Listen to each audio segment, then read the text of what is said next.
ਧੰਨ ਧੰਨ ਬਾਬਾ ਅਟਲ ਪੱਕੀਆਂ ਪਕਾਈਆਂ ਘਾਲੋ, ਜੇ ਰੋਟੀ ਦੀ ਭੁੱਖ ਲੱਗੀ ਹੈ ਬੋਲ ਦੋ ਏਦਾਂ। ਧੰਨ ਧੰਨ ਬਾਬਾ ਅਟਲ ਪਕਾਉਣ ਵਾਲੀ ਘੱਲ, ਜੇ ਵਿਆਹ ਨਹੀਂ ਹੋਇਆ ਤਾਂ।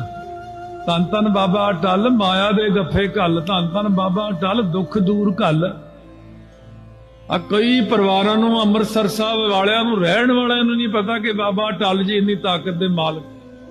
ਉਹ ਕਹਿੰਦੇ ਅਸੀਂ ਭੁੱਖੇ ਮਰ ਗਏ, ਸਾਡਾ ਕੰਮ ਨਹੀਂ ਚੱਲਦਾ। ਮੈਂ ਬਾਬਾ ਅਟਲ ਜੀ ਨੂੰ ਛੱਡਤਾ। ਬਾਬਾ ਅਟਲ ਨੂੰ ਬਚਣਾ ਵੀ ਅੰਮ੍ਰਿਤਸਰ ਦਾ ਥਾਣੇਦਾਰ ਹੈ ਤੂੰ।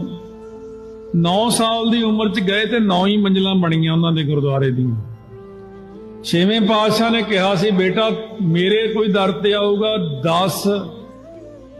10 ਗੁਣਾ, ਜੇ ਕੋਈ ਤੇਰੇ ਦਰ ਤੇ ਆਊਗਾ ਉਹਨੂੰ 20 ਗੁਣਾ ਫਲ ਮਿਲੇਗਾ।